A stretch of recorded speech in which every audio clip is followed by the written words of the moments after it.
બનાસકાંઠાનું mini Salangpur ગણાતું વટીલા ધામ। બનાસકાંઠા જિલ્લામાં ઠેર ઠેર જગ્યાએ હનુમાન જન્મોત્સવ દિવસની ઉજવણી કરવામાં આવી હતી।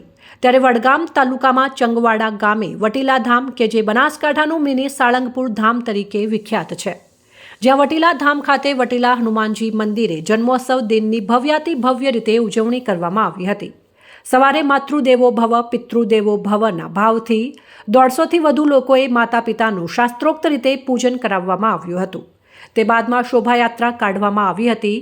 હજારો ભક્તોની મેદની સાથે અશ્વબગી તે સાથે ભવ્યાતિ ભવ્ય શોભાયાત્રા વટીલા ધામે પહોંચી હતી, જ્યાં 5000 કરતાં વધારે ભક્તોએ સમરસ થઈને એક આસને નાત જાતના ભેદ સિવાય સર્વસમાન ભોજન પ્રસાદનો લાભો લીધો હતો। ત્યારબાદ હનુમાનજી મહારાજનો યજ્ઞ અને આરતી દાદાને રાજી કરવા અર્પણ કરવામાં આવી હતી। સાંજે 7:15 પર ભવ્ય 1111 દીપ પ્રાગટ્ય કરી દાદાના જન્મોત્સવ નિમિત્તે દાદાને અર્પણ કરવામાં આવ્યા હતા। એની સાથે મહાઆરતીનો સૌ હજારો ભક્તોએ લાભો લીધો હતો, જ્યાં રાત્રે ભજન સંતવાણી કાર્યક્રમમાં મોટી સંખ્યામાં હાજર ભાવિક ભક્તોએ દાદાના જન્મોત્સવ નિમિત્તે ભજન સત્સંગમાં અને હનુમાનજી મહારાજના પ્રભુ રામપૂર્ણ કૃપા ઉતારે અને જીવનમાં હનુમાનજી મહારાજની કૃપા ઉતરે એ ભાવ સાથે દાદાને રાજી કરવાનો પ્રયાસ કરવામાં આવ્યો હતો। હનુમાનજી મહારાજ નિરંતર રાજી રહે, સૌ જીવો સુખી થાય એ ભાવ સાથે વટીલા ધામના ભક્તરાજ દ્વારા દાદાને પ્રાર્થના કરવામાં આવી હતી, જેમાં આવનાર ભક્તોએ પણ પૂર્ણ સાથ સહકાર આપ્યો હતો। દાદા સૌને સદાય શક્તિ આપે કે ધર્મ અને દેશના હિતકારી કામોમાં આવે અને સૌ સાથે જોડાઈ અને ધર્મ સાથે અલખની જ્યોત જગાવવા માટે આહ્વાન કરવામાં આવ્યું હતું। વટીલા ભક્ત મંડળના 70 જેટલા સ્વયંસેવકોની ભગવાધારી ટીમ રાત દિવસ ખડે પગે ઊભા રહીને સેવાઓ આપી હતી।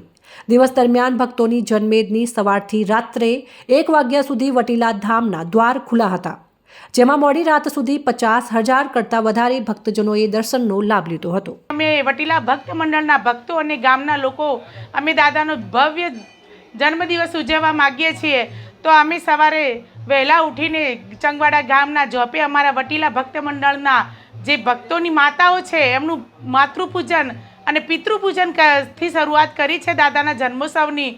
અને અમે સવારે 8 વાગે એ માતૃપૂજન અને પિતૃપૂજન કર્યા બાદ અમે દાદાની જે વર્ષોથી પૂજાયેલી અહીંયા ભક્તરાજે જે મૂર્તિ પૂજી છે, જે 26 વર્ષ થઈ ગયા, એ મૂર્તિ સાથે અમે ભવ્ય શોભાયાત્રા કાઢી અને એક શોભાયાત્રામાં હજારોની સંખ્યામાં લોકો ઉમટ્યા અને બહુ લોકોના આનંદ ને ઉત્સાહ જોઈએ તો એકદમ આનંદ ઉત્સાહમાં લોકો નાચતે ગાજતે વટીલા ધામ સુધી શોભાયાત્રા આવી અને એ શોભાયાત્રામાં અશ્વરાજ અને બગીઓનો સમાવેશ કર્યો હતો અમે, અને બધા જ ગામના ભક્તો સાથે મળીને અન્ય ગામના ભક્તો પણ અમે અહીંયા વટીલા ધામમાં ભોજન પ્રસાદ લીધો અને ભોજન પ્રસાદ લીધા પછી અમે દાદાની સવા સાથે એમની આરતી ઉતારી અને એ આરતીમાં લગભગ 50,000થી પણ વધારે લોકો અત્યારે ઉમટ્યા છે અને લોકોને આંખોમાં આંસુ પણ હરખના છલકાઈ રહ્યા છે।